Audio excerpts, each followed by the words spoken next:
Hello guys, हामी चाहिँ morning walk गर्न आउँछु। के लिएर आउँछु, सामान हाम्रो के हुन्छ एकछिन हेर आउँछु। यो सबैभन्दा पहिला यो मेरो ज्याकेट बिहान बिहान लगाएर हुन्छु, तर रनिङ गर्दाखेरि निकालेर राखिदिन्छु तल। कहाँ राख्छु त?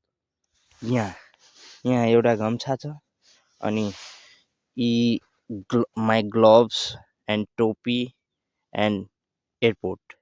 यो त चाहियो नि चाहियो गाना सुन्नको लागि। बिना बिना बिना गानाको त मजै आउँदैन, सुन्नैमा मजा आउँदैन। के गर्ने अब, यो सबै लिने यो घरतिर लागेको गम्छा लिए, अनि यसलाई यसरी राख्ने अनि जाने के। अब नबसिदिनु, कति रनिङ गर्ने, 1.5 घन्टा भइसक्यो होइन। 25 मिनट मात्रै रनिङ गरेको, 1.5 घन्टा आएको भए अन्य एक्सर्साइजहरू गर्दै थिएँ। तर धेरै राम्रो लाग्छ के बिहानै बिहानै आउनु, टक्क लाग्छ त्यो टक्क।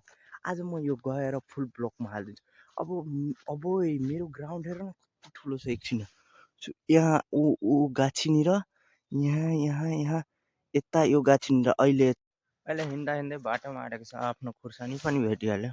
ऊ यहाँदेखि ऊ टाढासम्म छ। अहिले कुहिरो लागेको छ त्यसले हेराइरहेको छैन। यहाँ हेर, योहरू खुर्सानीहरू फलेको छ, अझै टिपेको छ, अझै टिप्ने बाँकी छ। उतासँग छ त्यो, उतासँग हेर कति राम्रोको लागिरहेको छ। बिहान बिहान आऊ घुम्न के, धेरै राम्रो लाग्छ भाइहरू, धेरै राम्रो लाग्छ। अहिले चाहिँ बिहान बिहान कोही पनि छैन रोडमा, कोही पनि छैन, एकदम रोड खाली छ क्या, पुरा खाली छ। आनन्दले आऊ घुम। यो साउन्ड, नेचुरल साउन्ड हुन्छ नि, त्यो चाहिँ बेस्ट हुन्छ क्या, बेस्ट नेचुरल साउन्ड चाहिएको क्या।